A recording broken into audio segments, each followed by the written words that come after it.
like the same Radiohead sound that you heard, or just expanding on that as a person? It didn't fit.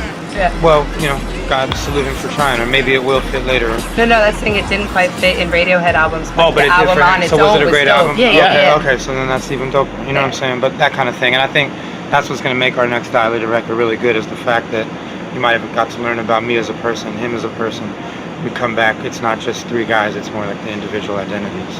Yeah, still big up in the name. Yeah. What made you choose Rhyme Sayers? They paid the most money. I was about to say that, yeah. Is there any? Boom. Look at J Electronica. By the way, the J Electronica cut. Shout out to Alchemist for pulling the "you either build or destroy where you come from." Yeah, I'm gonna say this. This is no disrespect, because Terminology is my fucking man, and he bodied that shit to pieces. But I was trying. Song was set up for J Electronica to be on the third verse, and he was in Egypt climbing some shit. And, doing. Get a hold of We him. love you, Doing J Jay. things. We love you. So, maybe we get him on a remix. That'll happen. I want to touch on you as a producer, because I feel like now it's more like you have a lot of younger, newer artists like, we'll say, Crit and J. Cole that produce, and even Blueprint. Blueprint produced his last album, but he's been around a minute. There's kind of a shift for artists to be both producers and MCs, and you've been doing it from the jump. So when you go in as a producer, what does that allow you to say that maybe you can't say through words? Is there any correlation between giving you a different outlet from just being able to speak as an artist? Well, yeah, it's dope, because the beats are like, if I go to Japan, and there's a language barrier. So like some dude's rapping for me, and I'd be like, all right, I like the flow, your voice sounds dope, but I don't know what the fuck you're talking about. You know, and that, the words are really important to me. But so that like language barrier can really prevent somebody from getting into somebody else's stuff. It's the reason I never, like, growing up, was never in love with like dancehall music, because I couldn't understand the words. Like I couldn't get so the words are always so important.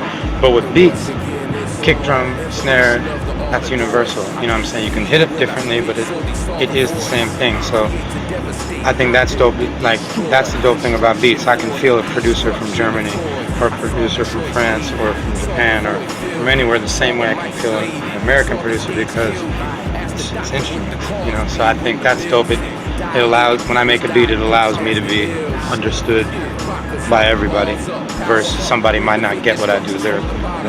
So when you make a beat, do you like go back into it in terms of like thinking about how you used to graph, in terms of like, all right, I'm about to design a piece and I want the image to hit you like this, and I want you to pull away from it? Yeah, I always said that same shit. It's like, you know, sketch, outline, fill-ins.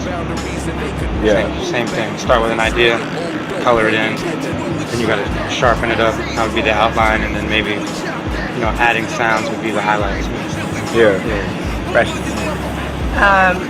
How does being both producer and MC, how do you, when you look at the composition of an album, you have, I think, maybe a different ear from a lot of people that might just be one or the other. How does that influence how you put an album together, how you listen to other people's beats? Does you doing it yourself ever changes that progression? Yeah, I think the fact that like my introduction to rap came through QD3, who is a producer, made me see it differently than a lot of people, because I would watch him produce artists and see them do the lyrics, leave, and then I'd see what he would do with it after they would leave. He'd build sequences around vocals and do a lot of shit that they didn't even realize. They just come back and say, that sound great, you know? So I've seen the behind the scene process of what it takes as my first impression. So that, I think, gave me an edge up. And I try to do this, even when I don't produce my own beats, I try to still be a producer on my shit. Yeah, you know, whatever it is, I just try to put a producer touch on it, instead of just kicking a rap and then just saying I'm done. You know? So yeah, there's a lot of things that come with that. Knowing how to EQ vocals, getting the best takes out of people, knowing what to do and what not to do as far as sequencing.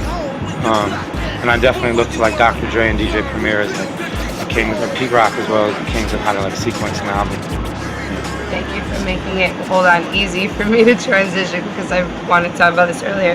What was it like? I mean, you did, Worst Comes to Worst with Guru. I think I saw a quote somewhere that says, we're more gangstar than gangster when referring to Dilated Peoples as a group. What was it like to have Primo do 2 beats for you on the album? I went crazy when he called me son. Yeah, that's just, that's about it. To me, that's the top of the food chain, you know what I'm saying? That's how about the best as it's gonna get. It was like a lot of responsibility as well, because you just can't just you gotta make sure shit is tight. It's dope to have Premier's join as a single, not just like an album cut. I think sometimes people look to get him like after their album is not sounding gutter enough or whatever. Yeah. They're like, all right, we gotta call him now and let's get, make sure we have one of those on there to satisfy this crowd. Yeah. But not realizing that if they put a lot of light on that record, it'd be the best record on the record. It's like what you focus the light on. I think he always has the best joints on everyone's album. That's just how I feel. So to make a video around it and really push it out there was really dope. And then the last song, the second one he did is the outro to my album. So basically start with Alchemist and end with Premier. So great. Yeah, that's like my little fanboy dream right there. Yeah. That's like Premium ALC. You make this really easy to make my questions flow. Step Brothers, you and Alchemist have not only been collaborators but friends for an extremely long time. Yeah. What is it like working with him, just in general? And you've been teasing us with Step Brothers for so long. Step Brothers was just kind of morphed. We never said the album is gonna Oh, be no, here. I know. It's like we're Just actually like wanted- Step Brothers. I wake up and go to his house every day, Yeah. smoke weed, drink coffee, make beats, watch grind time rap battles. We're just like this adolescent, this really young energy shit. You know what I'm saying? And that's good because it's the same thing we were doing when we were ditching high school. It's like it really hasn't changed. And to make a living off doing some shit you were ditching school to do is like everyone's dream.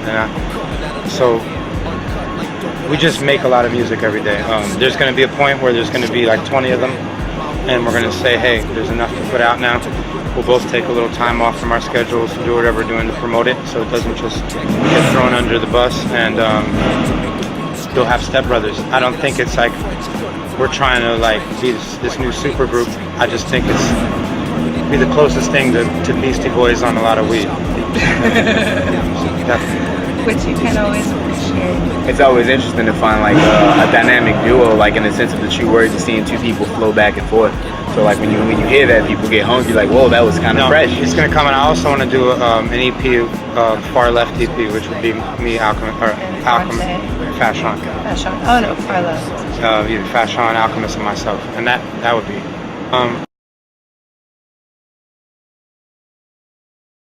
Alchemist and myself overseas, or Yeah. Fashion? Yeah, that's trouble.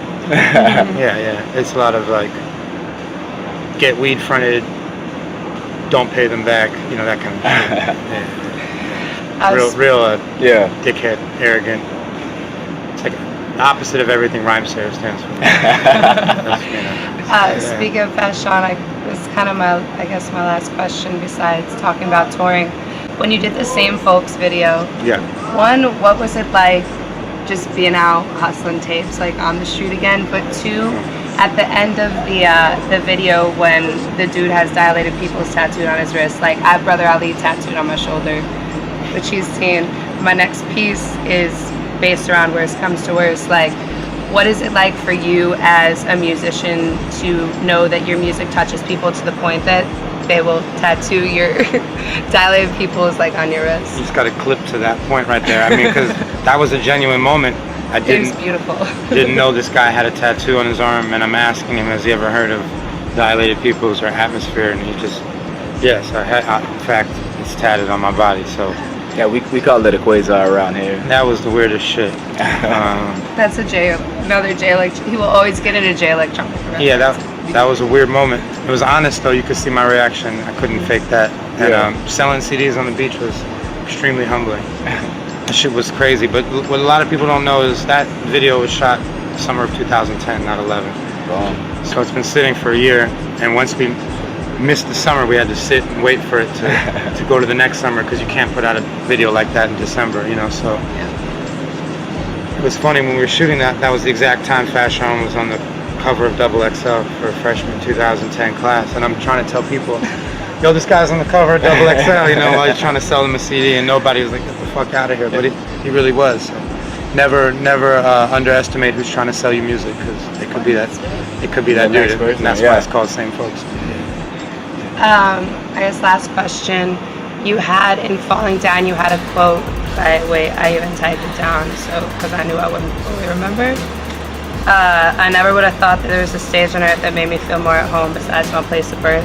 And you're touring constantly. I mean, I've seen you in like multiple cities, namely driving to Austin, and then you're overseas with Dilated a big chunk out of the year.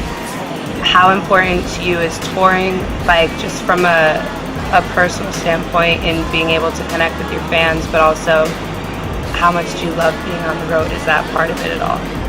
Yeah, I truly love being on stage. Not everything that comes with touring is ideal, but not everything that comes with any job is ideal. So if I had to put this up against anything else, this is exactly where I want to be, especially with the industry where it's at. The money is shows and merch table, and then more shows and other merch tables, and that's really what I'm doing right now. The dope thing about Rhymesayers is this setting is like if I was on tour with somebody like one of them, being at the merch table would be like, damn dog, like, are you not doing good, or like, why are you over here? Why are you not doing wild shit? You know. But with Rhymesayers in this setting, it's like actually like, thank you for being at the table. Yeah. You know what I'm saying? What shit don't I have? If I don't have that, how should I get it? I might not have any money, but a handshake is good. Like, so it really fits with where I'm at and the place I chose to go, which is Rhymesayers, for where I'm at in my career right now, which is a lot of hustling, a lot of hard work. It is paying off, you know, and that's a blessing to be getting paid for what you love. And I want to keep doing it just like that. If it graduates, it'll be an evolution. And if I'm going to do all the stuff that I did with Dilated to get where Dilated got, I have to go through all those steps again as a solo artist. I think that's where a lot of solo artists go wrong, is they're used to the standards that they are in a group. Yeah. And when they want to go solo, they just want to be at that standard. But to get to that point, it took a lot of hard work. And if you want to do that, you got to do it again. So I have to be on the road, building my brand up again as evidence. And it's a lot of fun. The line you're talking about, you know, LA is known for giving love to a lot of artists who are not from Los Angeles. It's just the thing we do. We're so not starstruck. We're so used to seeing people in our environment, actors, famous people, these people, that people, and so for us, the only thing that kind of does it a little bit is when an outsider comes in, because it's like, he's on a tough grind. So to be from LA and get the kind of love that I saw certain people that I looked up to who came from other places in LA, to get that, like, see that is the best for me. To get love in LA is crazy. Well, I just want to say thank you for not only Appreciate your show, it. but the interview, and enjoy your presence. I sure will. Thank you for having me. Appreciate you. Thank you. It's WTUL, we out. Oh yeah, WTL out.